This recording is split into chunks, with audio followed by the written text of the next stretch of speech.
नमस्कार विद्यार्थी मित्रांनो, मी doctor Pandharinath Waghmare study on या यूट्यूब चॅनलवरती आपल्या सगळ्यांचं हार्दिक स्वागत करतो. पाठीमागच्या काही दिवसापासून आपण BEd CET आणि त्या संदर्भातल्या गोष्टींच्या संदर्भानं चर्चा करत आहोत. आज आपण परत अशाच पद्धतीने एका विषय आपल्यासमोर घेऊन आलेलो आहोत, तो म्हणजे BEd CET साठी लागणारे कागदपत्रे. कुठली कागदपत्रे आहेत की जी आपल्याला BEd CET साठी लागणार आहेत आणि त्या कागदपत्रांची जमवाजमव आपल्याला ही सुरुवात करायची आहे. राज्य सामायिक प्रवेश परीक्षा कक्षामार्फत BEd CET फॉर्म भरण्यासाठी आवश्यक कागदपत्रे कुठली आहेत हे आपण आजच्या तासिकेमध्ये पाहणार आहोत. कारण की पाठीमागच्या 2 तासिकांमध्ये आपण पाहत असताना हे पाहिलं होतं की 9 मार्च 2023 पासून BEd CETचे ऑनलाईन फॉर्म हे सुरू होत आहेत आणि त्यासाठी आपल्याला काय काय तयारी करायची आहेत, आपल्याला कुठली कुठली कागदपत्र हे आपल्याकडं असणं आवश्यक आहे हे महत्त्वपूर्ण आहे. कारण की फॉर्म आल्यानंतर ऑनलाईन ॲप्लिकेशन भरत असताना आपली कुठल्याही पद्धतीनं धावपळ होऊ नये किंवा आपल्याकडं ती कागदपत्र आहेत का याची एकदा आपण खातरजमा ही करून घ्यायची आहे. चला तर मग आज आपण पाहूया की BEd CETचा ऑनलाईन फॉर्म भरण्यासाठी आपल्याकडं कुठली कुठली कागदपत्र ही असणं आवश्यक आहे. त्यामध्ये BEd CET फॉर्म भरण्यासाठी लागणारी जी कागदपत्रे आहेत ती पुढील प्रमाणे आपल्याला दिसून येतील. त्यामध्ये पहिलं आहे जे काय आपल्याकडं असतं ते SSCचं मार्कशीट, जे प्रत्येकाकडं असतं. SSCच्या मार्कशीट आपण म्हटलेलं आहे. 2 डॉक्युमेंट असतात SSCचे, एक मार्कशीट आणि दुसरं सनद आपण म्हणतो किंवा सर्टिफिकेट असं आपण त्याला म्हणतो. हे सनद किंवा सर्टिफिकेट आपल्याला असल्याला पाहायचं. तर आपल्याला BEd CETचं ॲप्लिकेशन फॉर्म भरत असताना SSCच्या मार्कशीटवर जे आपले मार्क आहेत ते मार्क्स भरावे लागतात, आपला सीट नंबर द्यावा लागतो, तो सर्टिफिकेट कुठल्या डेटला इश्यू झालेला आहे ती डेट पण आपल्याला त्या ठिकाणी द्यावी लागते. म्हणून SSCचं मार्कशीट हे आपल्याकडं असणं अत्यंत आवश्यक आहे. दुसरं महत्त्वाचं डॉक्युमेंट म्हणजे HSC चं मार्कशीट, म्हणजे हे 10th आपण याला म्हणतो. त्याच्यानंतर याला आपण 12th म्हणतो. HSCचं मार्कशीट, HSCला पण 2 डॉक्युमेंट असतात, त्यापैकी जे मार्कशीट आहे तेच आपल्याला आवश्यक आहे या ठिकाणी. हे मार्कशीट त्या ठिकाणी आपल्याला त्याच्यावरचे mark, out of mark, obtained mark आणि कधी साली ते सर्टिफिकेट इश्यू झालेलं आहे ह्या गोष्टी आपल्याला पाहायला मिळतात. त्याच्यामुळे SSCचं ओरिजिनल मार्कशीट आणि HSCचं ओरिजिनल मार्कशीट हे आपल्याला त्या ठिकाणी लागणार आहे. ही 2 डॉक्युमेंट अत्यंत महत्त्वपूर्ण आहेत, ते आपल्याकडे आहेत का हे एकदा आपण पाहून घ्यायचं आहे. त्याच्यानंतर तिसरं महत्त्वाचं डॉक्युमेंट म्हणजे BA, BCom आणि BSc ह्या ज्या काही आपल्या डिग्रीज आहेत ह्या डिग्रीचे 3ही वर्षाचे मार्कशीट आपल्याकडे असणं आवश्यक आहे.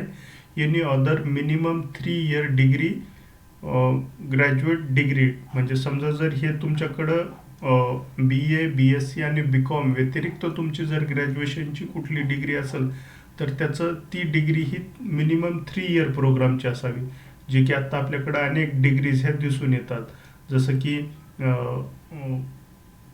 वेगवेगळ्या सायन्स शाखेमधल्या डिग्रीज आहेत त्या कुठं 2 इयरच्या आहेत, कुठं 3 इयरच्या आहेत. तर ही डिग्री आपल्याला या ठिकाणी 3 इयरचीच पाहायला मिळणार आहे आणि जे CET सेलनं आपल्याला सांगितलं की 3 इयरची तुमची डिग्री असावी. Carry with your every years marksheet त्या ठिकाणी म्हटलेलं आहे. कारण की आपल्याला फर्स्ट इयर, सेकंड इयर आणि थर्ड इयर हे 3ही वर्षाचे मार्कशीट त्या ठिकाणी आपल्याला लागणार आहेत. त्याच्यामुळं BAचं आपल्याकडे जे डॉक्युमेंट आहे त्याचे first year, second year, third year, BComचं जे डॉक्युमेंट आहे त्याचं फर्स्ट इयर, सेकंड इयर आणि थर्ड इयरचं मार्कशीट आणि BScचं जे आपलं मार्कशीट आहे त्या ठिकाणी आपल्याला फर्स्ट इयर आणि सेकंड इयरचं मार्कशीट हे लागणार आहे. म्हणून हे SSC, HSC, BA, BCom, BSc चे 3ही वर्षाचे मार्कशीट लागणार आहेत. कारण की आपल्याला ग्रँड टोटल मार्क्स हे काढायचे आहेत आणि ह्या ग्रँड टोटल मार्क्सवरून आपलं काय होणार आहे, आपलं त्या ठिकाणी ग्रँड टोटल मार्क हे आपले नमूद केले जाणार आहेत. त्याच्यानंतर जो पुढचं महत्त्वाचं डॉक्युमेंट आहे ते म्हणजे आपलं जे काही MA आहे, पोस्ट ग्रॅज्युएशन डिग्री, MCom असेल किंवा MSc असेल, carry with your every years marksheet, म्हणजे प्रत्येक वर्षाचे, की हा प्रोग्राम किती वर्षाचा असतो, 2 इयरचा प्रोग्राम असतो. म्हणजे फर्स्ट इयर आणि सेकंड इयर दोन्ही वर्षाचे मार्कशीट हे आपल्याला त्या ठिकाणी घेऊन जायचे आहेत. त्याच्या स्कॅन कॉपी लागणार आहेत. त्याच्यावरचे आपल्याला पडलेले मार्क आउट ऑफ कितीपैकी हे आपल्याला तिथं नमूद करायचं आहे. त्या मार्कशीटवरची जी काही डेट आहे, मार्कशीटचा सिरियल नंबर आहे, तो नंबर आपल्याला त्या ठिकाणी नमूद करायचा आहे. म्हणजे MA, MCOM, MSc, first year second year, first year second year, अशा आपल्याला ह्या तिन्ही डिग्रींची जी आपली डिग्री आहे त्याचे फर्स्ट इयर आणि सेकंड इयरचे मार्कशीट त्या ठिकाणी आपल्याला घेऊन जायचं आहे फॉर्म भरत असताना, CET ॲप्लिकेशन फॉर्म भरत असताना. समजा जर आपलं फक्त ग्रॅज्युएशनच आहे, UG कोर्सच आपला आहे, PG आपला आणखीन कंप्लीट झालेलं नाहीये, तर फक्त आपण UGचे डॉक्युमेंट न्यावेत. PG नसेल तर काहीही हरकत नाही, काही प्रॉब्लेम नाही. आपलं ॲडमिशन हे UG बेसिसवरती होणार आहे. फक्त ती UG काय असायला पाहिजे, 3 इयर्स प्रोग्रामची ती UG असायला हवी.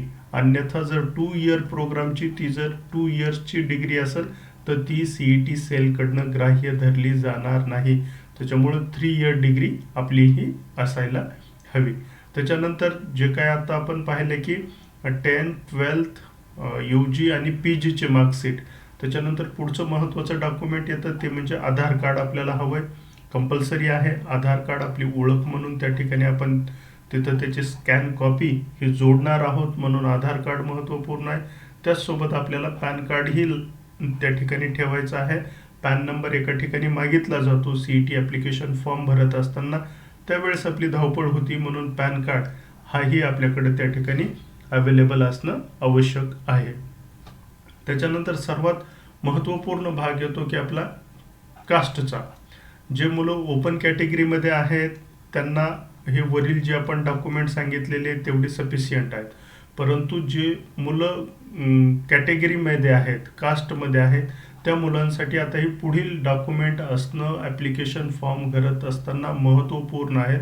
कारण की पुढे त्यांना जी स्कॉलरशिप मिळणार आहे ती याच बेसिसवर मिळणार आहे. म्हणून आपल्याकडे हे डॉक्युमेंट असणं महत्त्वपूर्ण आहे. मग काय सांगितलेलं आहे, caste certificate in case of SC, ST, OBC, SBC, NT and VGNT. जर आपण या कॅटेगरीमध्ये असाल तर आपल्याकडं कास्ट सर्टिफिकेट असणं हे अनिवार्य आहे. आपण त्याच्याशिवाय फॉर्मच भरू शकत नाहीत. आणि समजा जर तुम्ही OBC कॅटेगरीमध्ये आहात परंतु तुमच्याकडं कास्ट सर्टिफिकेट अवेलेबल नाही आहे, तर त्या ठिकाणी तुम्ही ओपन कॅटेगरीमधून फॉर्म भरत आहात असा त्याचा अर्थ होणार आणि तुम्हाला ओपनमध्ये गृहीत धरलं जाणार.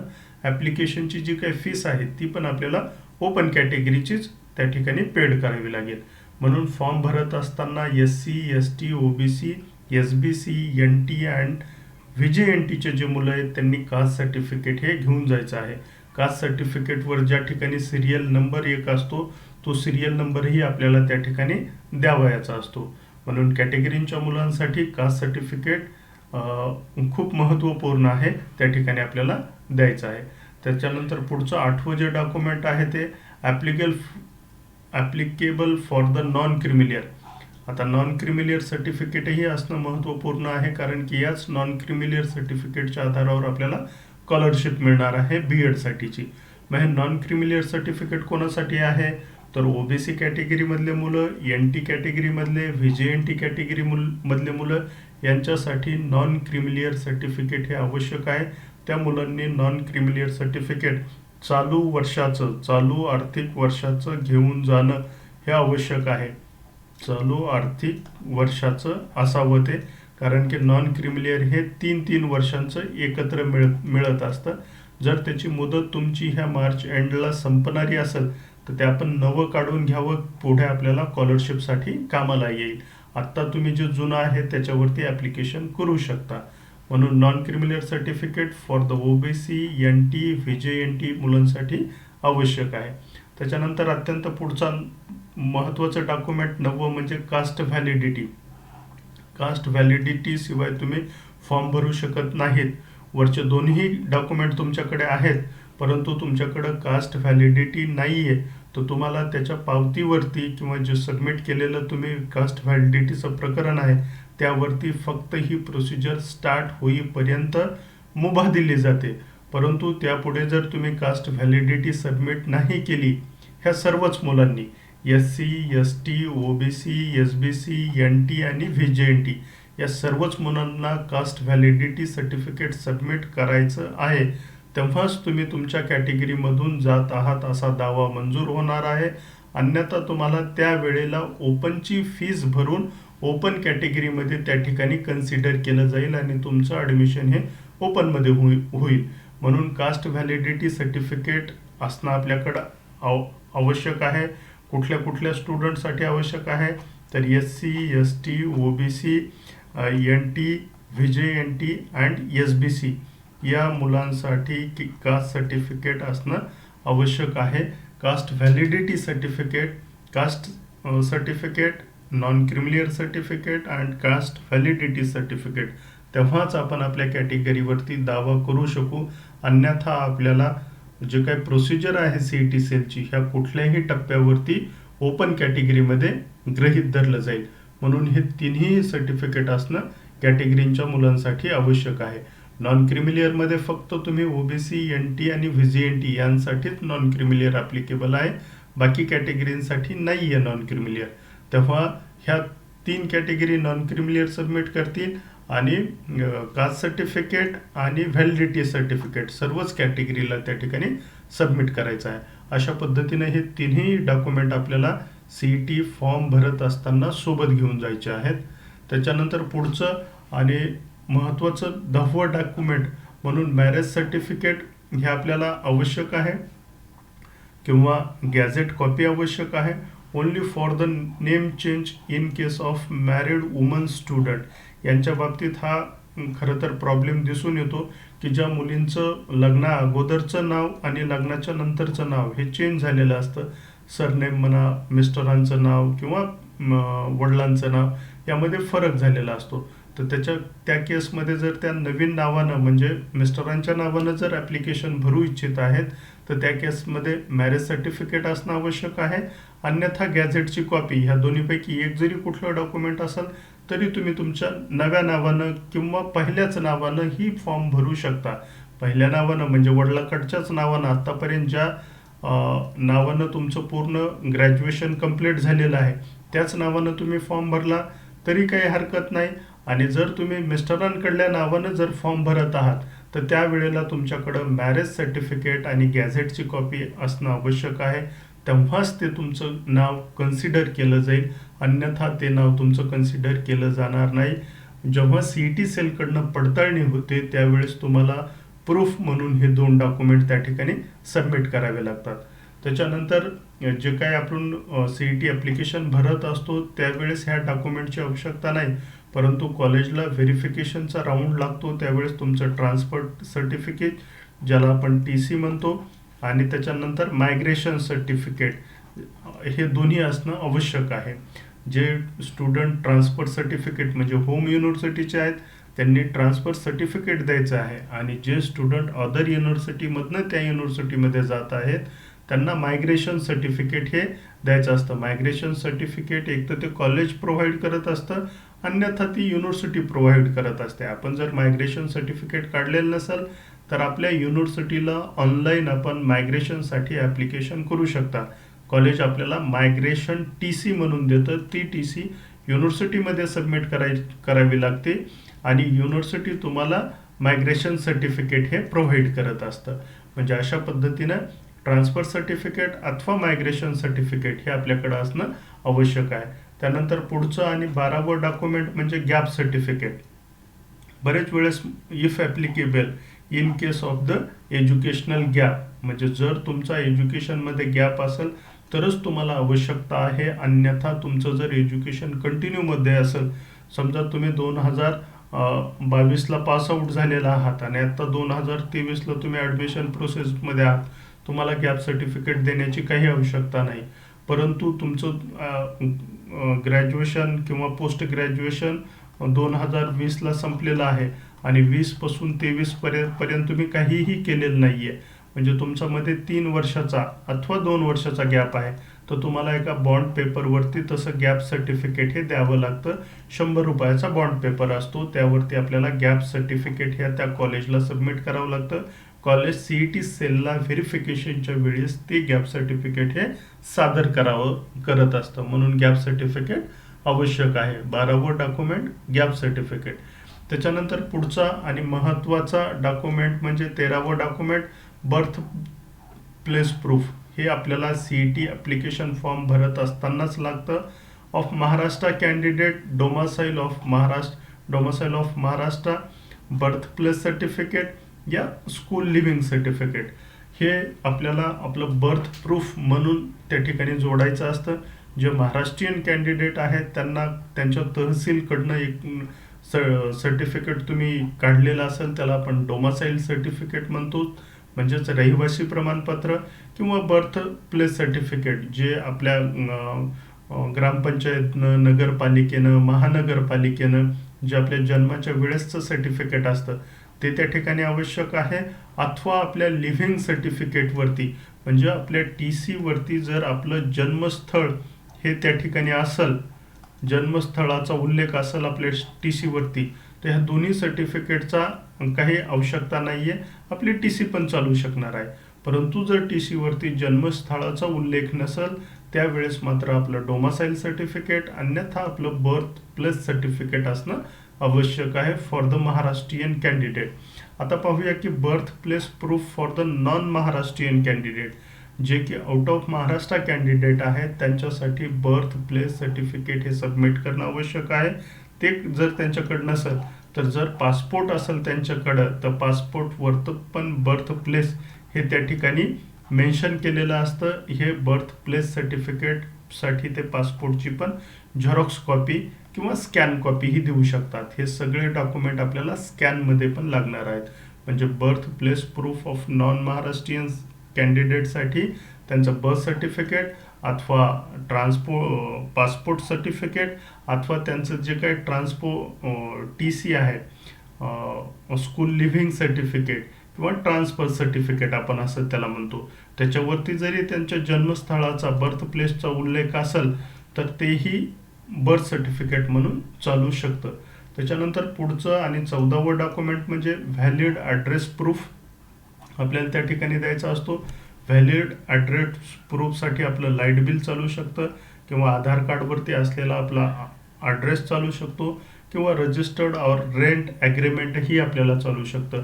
आधार आपल्याला त्या ठिकाणी आपला ॲड्रेस द्यावा लागतो. CET सेलचा फॉर्म भरत असताना पत्रव्यवहाराच्या पत्त्यासाठी त्या ठिकाणी हा आधार प्रूफ त्या ठिकाणी घेतला जातो. त्यामुळंच वरती जे डॉक्युमेंट आपण मेन्शन केलेलं आहे आधार कार्डचं, एक तर आपली आयडेंटिटी ओळख म्हणून किंवा फोटोकॉपी ओळख म्हणूनही आधार कार्ड चालतं आणि आपल्या ॲड्रेस प्रूफसाठीही आधार सर्टिफिकेट आपल्याला त्या ठिकाणी चालू शकतं.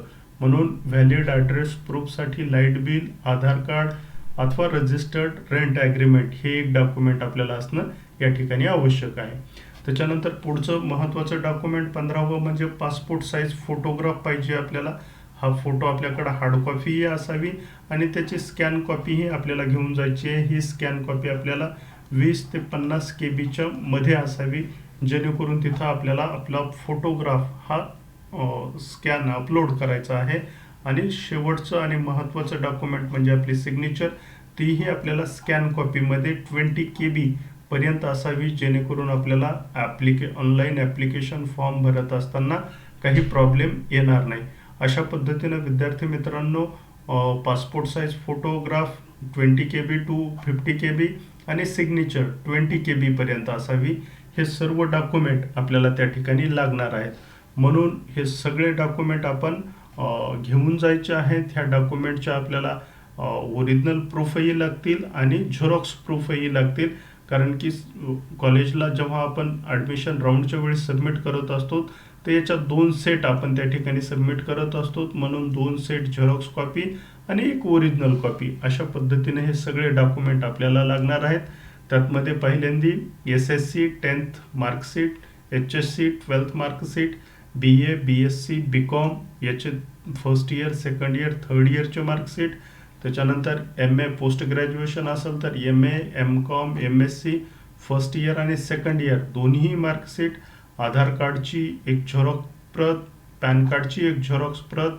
त्याच्यानंतर कास्ट सर्टिफिकेट कॅटेगरीवाल्या स्टुडंटसाठी कास्ट सर्टिफिकेटमध्ये SC, ST, OBC, SBC, NT आणि VJNT या सर्वांसाठी caste certificate, non creamy layer OBC, NT, VJNT या मुलांसाठी नॉन क्रिमिलियर सर्टिफिकेट आवश्यक आहे. त्यानंतर पुढचं डॉक्युमेंट म्हणजे कास्ट व्हॅलिडिटी. सर्वच कॅटेगरीतल्या मुलांसाठी कास्ट व्हॅलिडिटी सर्टिफिकेट हे महत्त्वपूर्ण आहे. SC, ST, OBC, NT आणि VJNT या मुलांसाठी. त्याच्यानंतर पुढचं डॉक्युमेंट मॅरेज सर्टिफिकेट और गॅझेट कॉपी, ज्या मुलींचं लग्न झालेलं आहे आणि त्यांनी नावात बदल केलेला आहे ह्या लोकांसाठी मॅरेज सर्टिफिकेट अथवा त्याची गॅझेट कॉपी असणं आवश्यक आहे. त्याच्यानंतर ट्रान्सफर सर्टिफिकेट अथवा मायग्रेशन सर्टिफिकेट. त्यानंतर एज्युकेशनल गॅप असेल तर गॅप सर्टिफिकेट.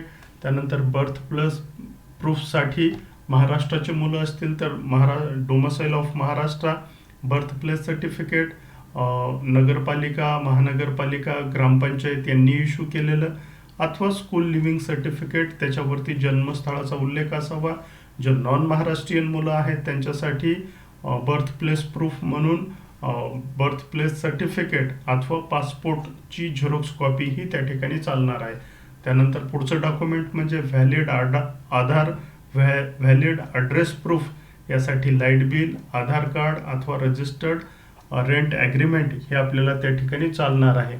आणि सर्वात महत्त्वाचे म्हणजे पासपोर्ट साईज फोटोग्राफ आणि स्कॅन कॉपी ह्या दोन्ही आपल्याला 20 KB आतमध्ये हे डॉक्युमेंट आपल्याला CET ॲप्लिकेशन भरत असताना आपल्याला आवश्यक आहेत. हे CET ॲप्लिकेशन 9 मार्च 2023 पासून सुरू होत आहेत. 18 मार्च 2023 पर्यंत हे ॲप्लिकेशन ऑनलाईन पद्धतीनं CET सेलकडनं स्टार्ट झालेले. यासाठी विद्यार्थी मित्रांनो 10 दिवसाचा कालखंड हा CET सेलनं दिलेला आहे. यामध्ये ही सर्व प्रोसिजर आपल्याला कंप्लीट करायची आहे. या सर्व प्रोसेससाठी वरील हे जे काही 16 डॉक्युमेंट सांगितलेले आहेत हे 16 डॉक्युमेंट आपल्याला त्या ठिकाणी सबमिट करायचे आहेत, त्या ठिकाणी द्यायचे आहेत. त्याच्या स्कॅन कॉपी लागणार आहेत. म्हणून ह्या आपण scan copy, Xerox copy with original copy अशा आपण तयार ठेवाव्यात, जेणेकरून आपल्याला 9 मार्चला फॉर्म भरत असताना कुठलाही प्रॉब्लेम येणार नाही. या व्यतिरिक्त जर आपल्या काही शंका असतील तर आपण खाली कॉमेंटमध्ये लिहाव्यात. त्या शंकांचं समाधान केलं जाईल किंवा उत्तर दिलं जाईल. अशा पद्धतीनं आपण BEd CETसाठी जी काही डॉक्युमेंट आहेत, कागदपत्र आहेत, ती कागदपत्र तयार करून ठेवावीत, जेणेकरून आपल्याला 9 मार्चला फॉर्म भरत असताना प्रॉब्लेम येणार नाही. आजच्यासाठी इथेच थांबूयात विद्यार्थी मित्रांनो. धन्यवाद.